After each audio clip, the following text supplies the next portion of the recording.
you for dropping your name and organization in the chat.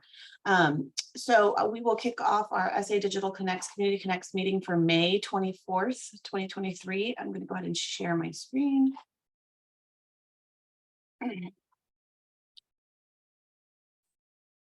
So a brief overview of what we're going to talk about today. I'm going to give you a few updates. My name is Marcy Trevino Ripper. I'm the policy and data consultant to SA Digital Connects. And then you have Michelle Martinez also on here with the communications consultant for SA Digital Connects. Lee Middleton is here with the city of San Antonio, and I'll introduce Andrea shortly, but she is here with us, and we are so grateful to have her from the Broadband Development Office, the Texas State Broadband Development Office. So just a quick reminder of our mission and why we are all here and why we are doing the work we're doing, discussing today. SA Digital Connects is a public-private community collaboration.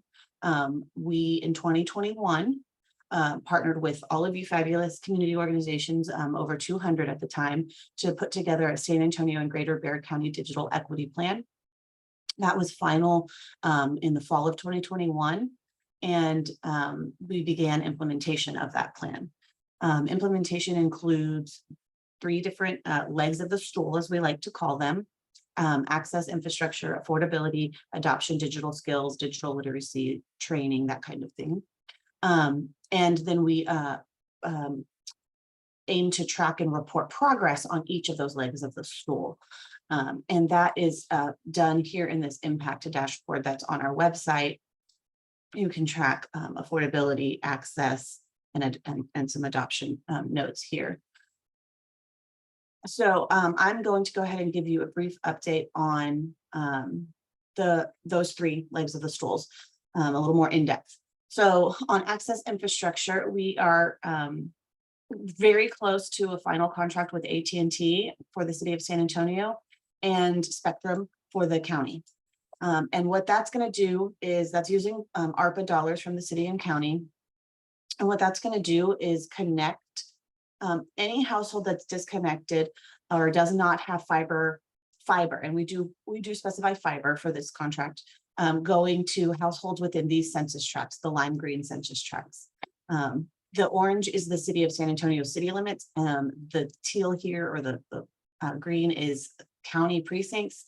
And so anything in lime green, as you can see, a lot of District 5, this is a lot of District 2 and 3, and then precincts 4 and 1 are going to have some significant investment over the next 2 to 3 years for broadband infrastructure.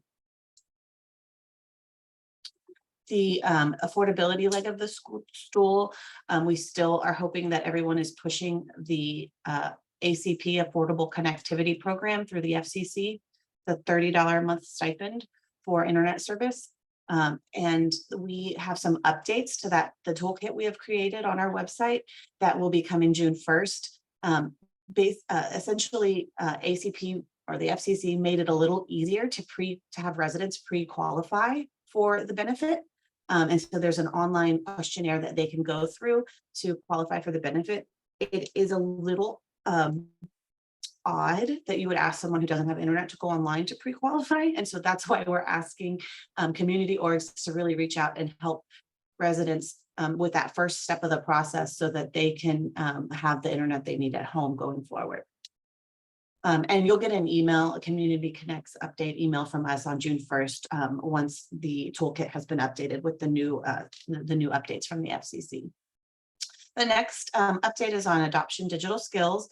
And this it is all about our San Antonio Community Resource Directory dashboard that we have on our website.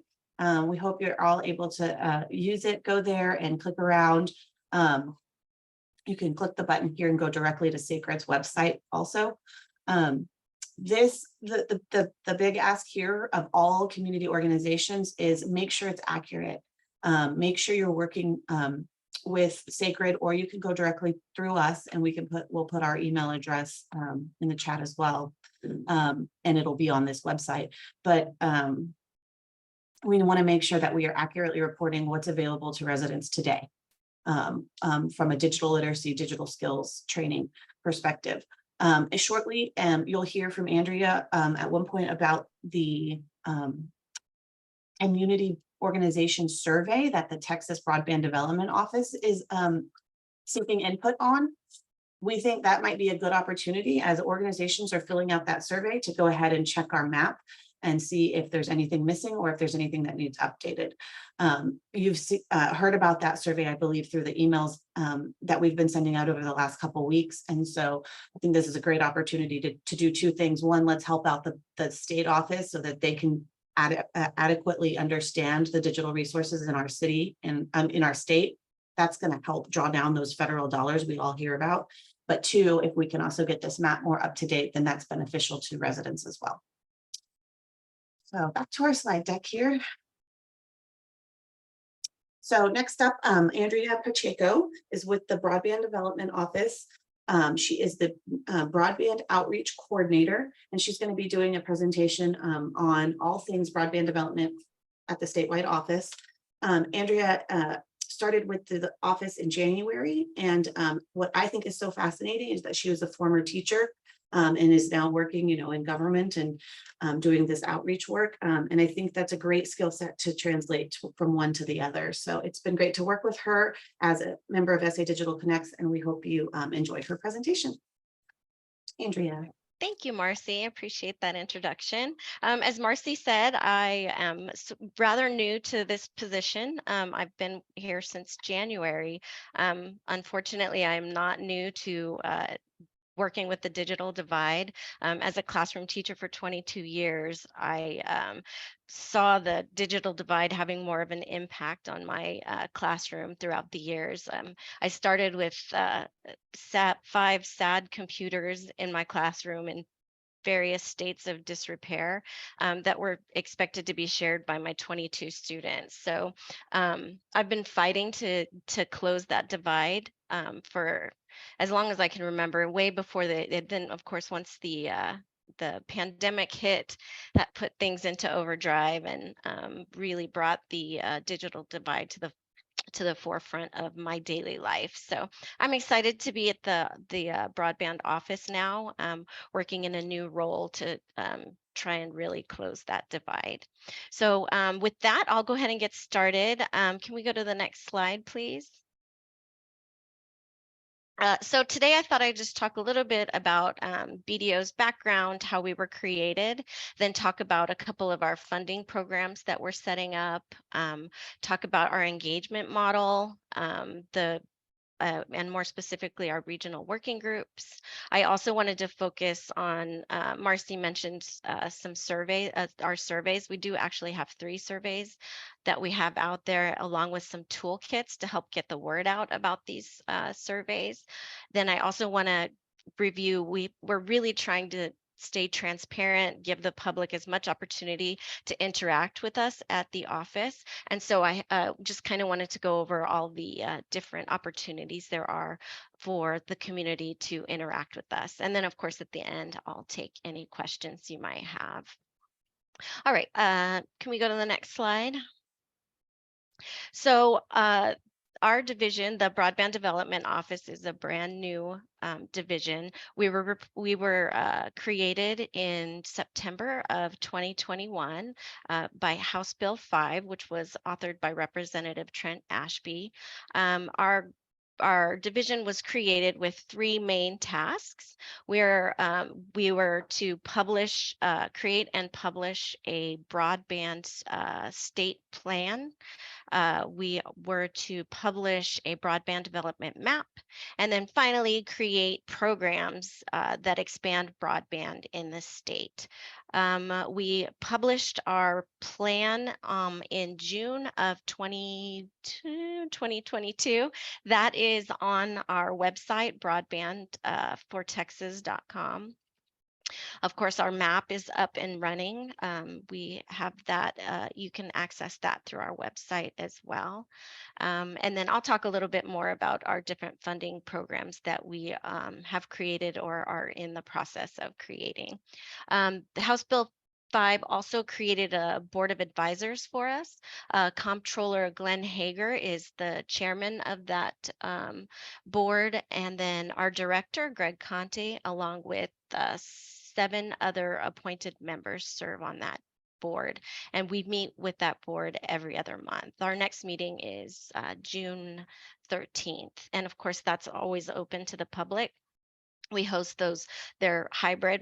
You can attend virtually or in person. And I've given Marcy and Michelle some documents that have all the links and contacts that I'll be talking about today. So those will be available to you after we have this seminar. Can we go to the next slide, please? Thank you. All right, so the state is receiving a large amount of money from a few different programs. And so the first one that I wanted to talk about was our ARPA funds. Texas was allocated just over $500 million to the purpose of this funds was to really ensure that all Texans have access to quality modern infrastructure, and broadband is encompassed within that. There is a timeline on these funds. We need to get them expended by December of 2026. So timelines are always a fun part of this process, as I'm very quickly learning. Can we go to the next slide, please? So the way we approached the 500 million is we bundled 5 different projects together. We've got a pole replacement project. TSLAC has a project to improve facility access to internet. The Department of Agriculture has a rural hospital project, and then TxDOT also has a project out in the El Paso area. All 4 of those projects that I just mentioned are in various states with the U.S. Treasury. So we've got some that are in curing, but no, we haven't received funds for those 4 projects. We did, however, we have received almost $364 million to specifically to connect end users to the internet. If we could go to the next slide, please. So we're proud to say that we have established our very first broadband funding program. It's called Bringing Online Opportunities to Texas, or the BOOT program. We published our NOFA on March 6th, and we accepted applications from April 3rd to May 5th. During that time, we received 191 applications, totaling funding requests of about $180 million. So right now we are in the process of reviewing those applications. This is our first program, so we are working through a few technical difficulties on our end. We had a template that had a column that wasn't quite that was rounding and not. Anyway, we're working through those. We had to have some resubmissions, and so that's delayed us just a little bit. So right now we're reviewing our applications. After we've reviewed them and eliminated any overlapping project areas, we will be posting those applications on our website, and then interested parties will have 30 days to challenge those applications based on eligibility of area or eligibility of the applicant themselves. So we still have a ways to go in the process before we're actually ready to evaluate and those applications. So we're not expecting to award those grants until late summer or early fall. But we are on a timeline, and we're working. We want to get things right, but we also are working to make sure that we meet the deadlines to get those funds out the door. Can we go to the next slide, please, Marcy? Thank you. So we have another tranche of funding that is coming from the Infrastructure Investments and Job Act, also known as the bipartisan law. Underneath this act, there are sort of 2 programs that we're developing side by side. We have the Broadband Equity Access and Deployment Plan, or otherwise known as BEAD program, and then we also have the Digital Equity Act. So we're kind of developing developing these in tandem. The BEAD program is primarily for building out actual infrastructure, while the Digital Equity Act is just ensuring that Texans have access and digital skills and affordability. All those sorts of issues are mainly addressed under the Digital Equity Act, although the BEAD funding program does also have some of that, some of those aspects under it. This program is being administered by the NTIA. We expect to hear from them what our allocation will be on June 30th. We're estimated to receive between $2 and $4 billion. So, and the purpose of those funds will be to, again, make sure that communities have both the infrastructure and the skills that they need to access the internet. Can we go to the next slide, please, Marcy? Thank you. So this is, of course, is an unprecedented amount of money that's coming to the state. And so we're working hard to prepare for those funds once we get them. We've already received $8.1 million for planning activities. We've paired with Connected Nation, Accenture, and HRNA to that we've created a team. We're calling it the Connect Texas team. And this team is helping us to prepare some deliverables that are due to the NTIA. We've got, of course, we're expecting to find out our allocation on June 30th. On August 28th, our BEAD 5-year action plan is due. And then on December 1st, we have our state digital opportunity plan. So we've got a lot of work to do in a very short amount of time. And so we're really trying to work with a sense of urgency to make sure that we are addressing all the varying needs across the state as we're developing these plans. And so, yeah, we're going in overdrive here at the office. Can we go to the next slide, please, Marcy? So as we begin to develop these plans for using these funds across the state, we're really going to the public to try and ensure that we're getting input from all the regions of the state, because we all live here in Texas. We know how different this state is. I feel like we have a bigger challenge than a lot of states because we have so much land. We have our Gulf, the barriers and needs of people living in the Gulf region are going to vary greatly from people living in the High Plains. So it's we really are trying to develop our public engagement model in a manner that taps into all the regions of the state and really helps us to get a good picture of what all those barriers and needs are from communities across the state. So we have developed this engagement model. So of course at we've already had our board of advisors. Governor Abbott also has his Governor's Broadband Development Council that has been advising us. We've recently created a statewide working group. This statewide working group is developed as a high-level sort of group. As we formed it, we really tried to keep diversity in mind. We're trying to make sure all of our covered populations are really represented. So we have members from tribal government. We have some task force co-chairs, regional working group leaders. It's a really it's a interesting group of state leaders, and those meetings are fun to attend. We've also created 12 regional working groups. I'm going to go into a little more detail about these regional working groups because I think really these groups are going to affect the people on this call the most. But we base those on the comptroller's 12 economic regions of the state.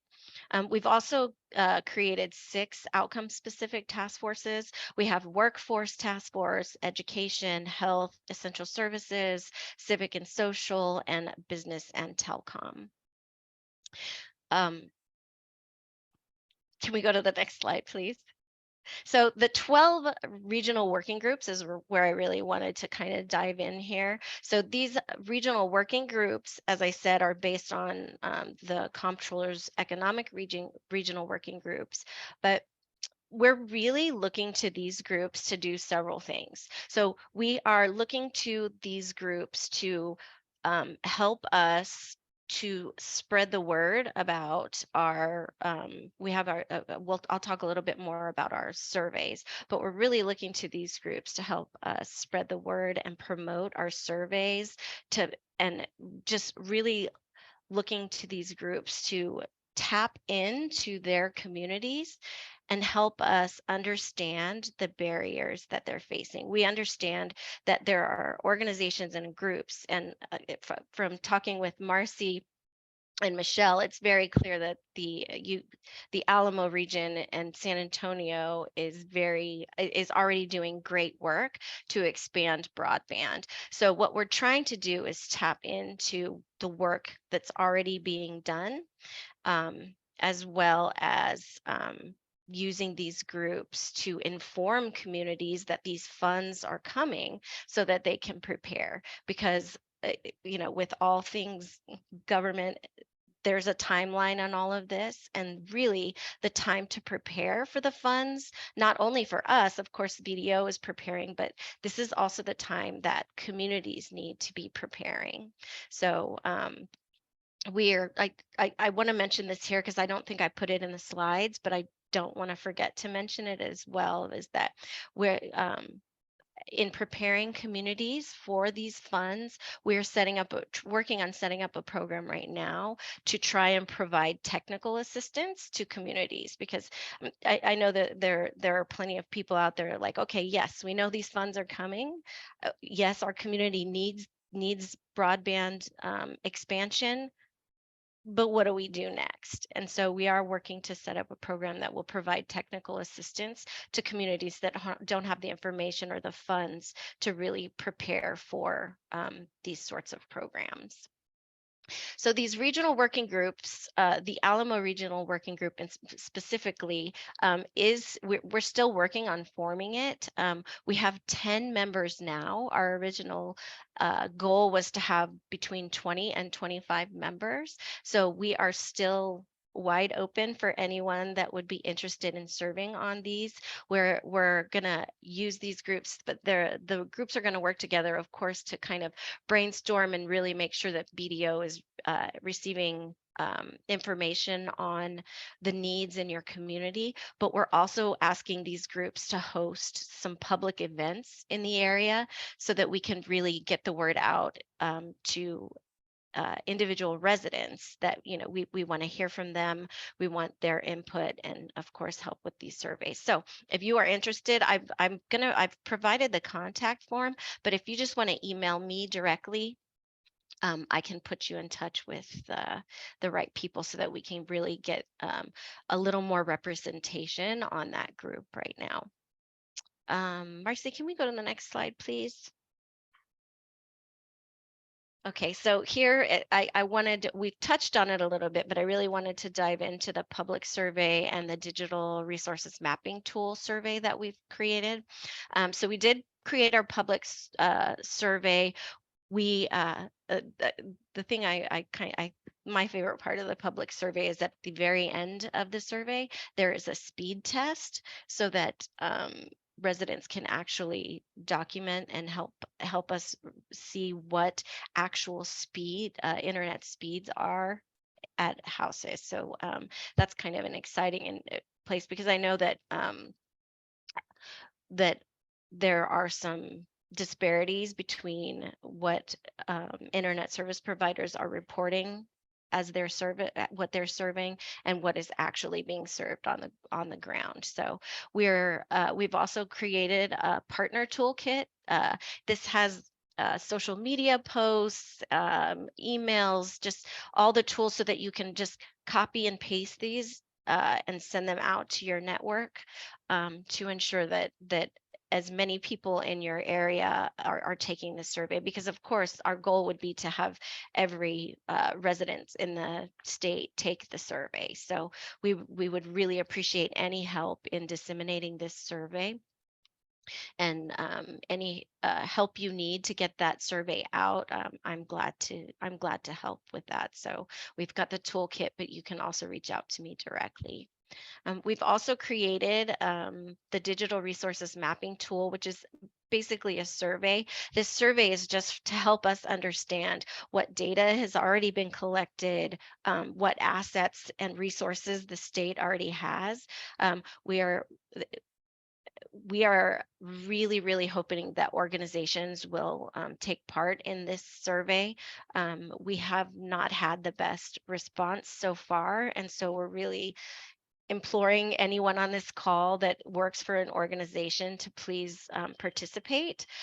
We've received some feedback, and have developed a more abbreviated version of this tool. So if you dig into this tool and um, you don't have the resources or the manpower to really dig into the more lengthy survey, you can reach out to me and I can share the abbreviated tool. We do have a PDF preview to try and help simplify and help you be able to prepare ahead of time when completing this survey. We've also created a sample letter so that you can share this survey with other organizations within your network as well. I did receive a question ahead of time about this. All of our surveys will be closing on June 16th. We realize that we would ideally like to extend that deadline. However, we have our our 5-year engagement plan is due on August 28th, and we really need time to gather all the data from these tools, and we really want to use them to inform our plan, and so we need time for that. So unfortunately, June 16th was as far out as we could extend that deadline. So that is a pretty hard deadline as of right now. So I think, can we move to the next slide, please? As I said at the beginning, we are really trying to be as transparent as we can as we set up all these programs. We have several opportunities for you to interact with our office. Of course, broadbandfortexas.com is our website. We've got links, we've got all sorts of information up on that website. We also host a local government roundtable on the first Thursday of every month at 10 a.m. It'll be the same meeting link every month, and there we just kind of give updates on where we are with our programming, with the maps, and then at the end we do allow time for discussion and questions. So that meeting is open to anyone that's interested in participating. We also host an industry roundtable. It's very similar to our local government roundtable, but it's more tailored to industry folks like ISPs, engineering firms, those sorts of people. That roundtable is hosted on the last Tuesday of every month at 3 o'clock. Of course, our Board of Advisors meets every other month. And then the Governor's Broadband Development Council meets frequently. I think that they are monthly, but I provided a link so that you can see their scheduled meetings. We also produce a monthly newsletter and send out announcements for major milestones from the office. I've provided a link where you can sign up for any of those things. And then again, this is the contact form that I mentioned earlier if you are interested in joining one of our regional working groups. But again, the quickest route at this point is to just reach out to me directly, and I can get you set up with that. Marcy, can we go to the next slide, please? All right. Oh, questions. All right. So I did provide, this is our phone number. We've got the broadband help inbox. I'm typically the one monitoring that inbox, so you can send email there, or I think I saw that Marcy or someone put my email in the chat, so you're welcome to reach out to me there. The plan for broadband email will connect you with our Connect Texas team that I spoke about. So we just have lots of ways that you can reach out to us, and we're happy to connect with anyone. With that, I guess I will see if we have any questions. Yeah, sure, Andrea. We have one question here from Philip. How can a nonprofit focused on tech workforce development join the economy and workforce task force in their effort to connect Texas? Unfortunately, our task forces are full they're completely full. We really wanted to keep them at a size that would allow conversation and discussion without getting too large. But we would definitely love to have you represented on the regional working group. Okay, and to sign up for the regional working group, Michelle, can you, I don't know if you're able to click it in the link, post the sign up for that. It was this one right here. Yeah. Right here, I can go ahead and show everyone and post it. So there you go. That's to sign up for the regional working group, right? Is that right? Yes, yes. Okay. But emailing me directly works just as well. Okay. Can email her as well, or and her email was in the chat. Any other questions? Let's see. I don't think we have any other questions. Recent. Okay, yes, we will reshare her email. You're gonna get a lot of emails, Andrea. Yay. I usually do. And then I just want to go ahead and close and remind everyone that as you're taking on behalf of your organization the digital resource mapping survey, it's linked here in the chat, that you also update SA Digital Connects on what resources you're offering, so we can make sure that our website has the most accurate list and showing as well. And then on that note, we will be sending out, how would you suggest putting that out? If you're talking about any of our surveys, we've been suggesting like newsletter. If you have any newsletters that you put out, in the toolkit, we have emails that are composed for you, or like templates. All you would have to do is plug in your information to send out There's to a really great networks. toolkit, and Michelle has linked it here. I'll copy it again. I think would be perfect to help with that. And you know what, we actually developed just recently, so it's not in the toolkit yet, but a really concise email template that is very like clear call to action. So if you're interested in, I can forward that. I'm going to get a ton of emails, so I can forward that template to anyone that would be interested in that. And then I did want to go ahead and just let everyone know on the that's still on. We will email the slide deck. We'll email a video link so you can rewatch it if you need to. And we'll be real specific in our email to links with the various surveys and the toolkits and ways to engage. Let's see, we have one last question. Are there any funding opportunities for conducting applied research on these aspects by universities? If so, who should I contact? Is there any research opportunities as it relates to, I guess, this digital opportunity understanding statewide? Like, instead of doing these surveys, is there a way to contract with the research institute? Or y'all are all in on these surveys right now, right?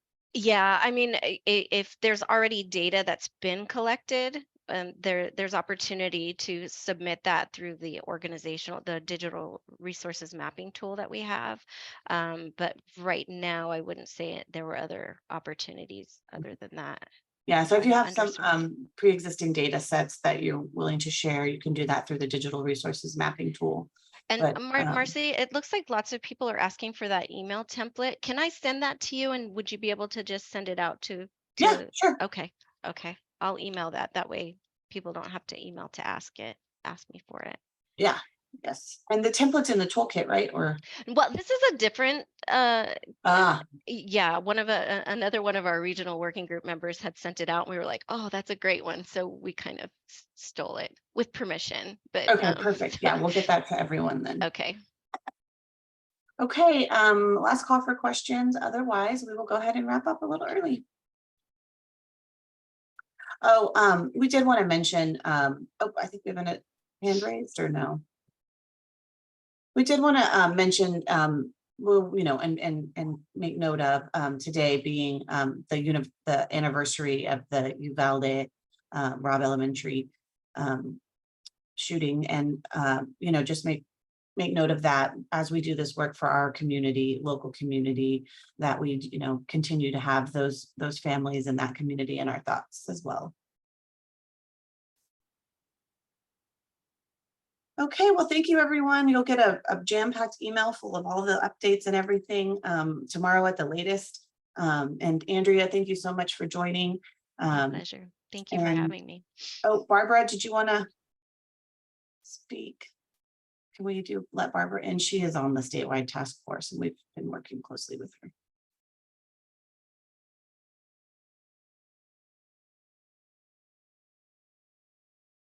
Okay, Barbara.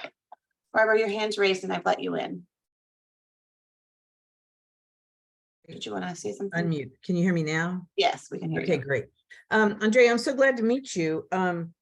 I was wondering something. How much data do you all have on the percentages of seniors with no digital access? Do you have any numbers at all? I do not have numbers for you. Of course, seniors are one of our covered populations, and Right. so we are working hard to reach out to them. We're actually just received a request to, you know, we have our surveys that are in printed form. Right. And we've just received a request to increase the font size so that our seniors can actually, they were having a little trouble reading them. So I know we are reaching out directly to that population. But I'm sorry, Barbara, I don't have any. It's okay. I numbers yet. just know here in San Antonio, and we're trying to figure out how to expand getting those surveys done. And we had a meeting the other day. It was great, and thank you for that. But the thing is that we have 1 out of every 5 San Antonians is 60 plus. 1 out of every 3 is 50 plus. And so we know that there's a large percentage that don't have that digital access. And we're trying to figure out how to coordinate, you know, getting those, because I think we'll just be leaving out a lot of people. Yes, and ma'am. so we have some numbers that came from a study that Senior Planet did that was like 42% of San Antonians period lack digital access. Wow. Now, and it was actually nationwide at the time they did this study. So I'm trying really hard in San Antonio to get those people represented in terms of how to do it. And and I think we kind of have a way. I mean, we're thinking about ways, and we're reaching out to those particular places to see if we can, organizations.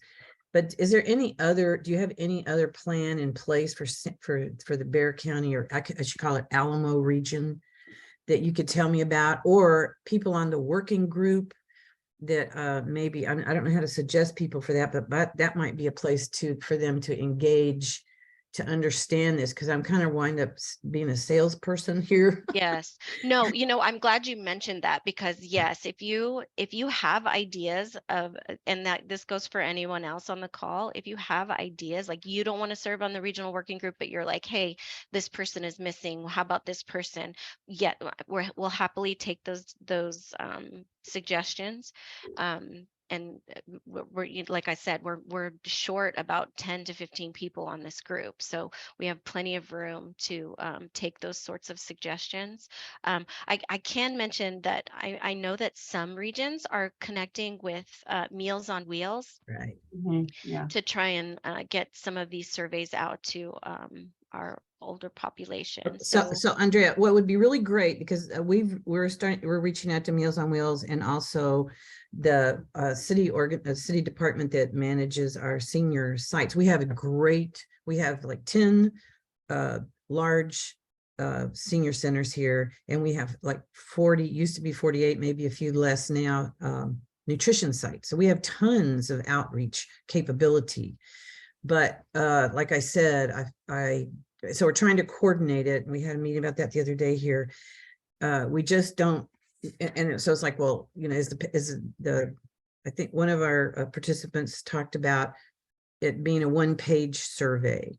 And then we talked about the fact that it wouldn't tell you the speed of the internet because it won't be in their house, or, you know, the statistics. I was in a state demographic meeting yesterday, and you know, just trying to figure out the statistics to warrant, for instance, there was a conversation about who's going to pay for the survey paper, you know, on paper. And now I realize you will, but we just didn't know. And this started for me at the state level, because I'm representing AARP there on your broadband project. And I'm just trying to coordinate all of those possibilities here in this Alamo region. I'm glad to know that. And so let me ask you this: can you share who's on it yet, the local working group? Because maybe that's the coordination we need to piece in too. Absolutely. Yeah, I can share that list with you. And we're actually developing a web page right now. It's the state, though everything takes longer than you want it to. But we're developing a website that will list all that. But in the meantime, I'd be happy to send that to you. Great. So Well, that thank you you, can Andrea, see who's on. because we really want to get this input from these seniors. There's so few opportunities, and there is such a devastating effect on seniors during COVID because of not having digital access. You know, there's a lot of them that live by themselves, and a lot of them don't have anybody that's going to bring a computer and say, hey, let's do it together, you know. I mean, Absolutely. and that's why we thought of Meals on Wheels, and also the Department of Human Services, which is the coordinator for all of the senior centers, which we have many of, and also the meals that are provided by the federal government, you know, that those are the locations for those also. Yeah. You know, I don't know. I'm just kind of trying to think outside the box a little bit here, but I wonder if like, and of course this is probably a big ask on the actual volunteers, but the public survey does work on cell phones. I wonder if they would be willing to you But know, they do how to use them. oh, but then they don't. Yeah. But Yeah, then see, there's that there's three-pronged no to digital access that which is, you know, capacity, affordability, Right. and the capacity the knowledge to use it, you know. Right. So we're just we really want to address that here. Now, the other thing is the survey, is it translated into any other languages? Yes, ma'am. We have the printed survey is available in English and Spanish, and then the online version is available in Vietnamese, Mandarin, English, Spanish, and it also has audio files for visually impaired. Right, I saw that. I thought I took it before I started lobbying. So nice. yeah. All right. Well, But yeah, Barbara, I'll connect with you via email, and I'll get that information to you. All right, thanks. okay, perfect.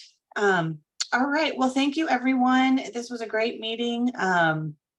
Please go, you know, fill out surveys and have your friends and families and neighbors take surveys. We'll send that follow-up email so everyone has the links easily accessible. Thank you, everyone. Have a great day. Thank you.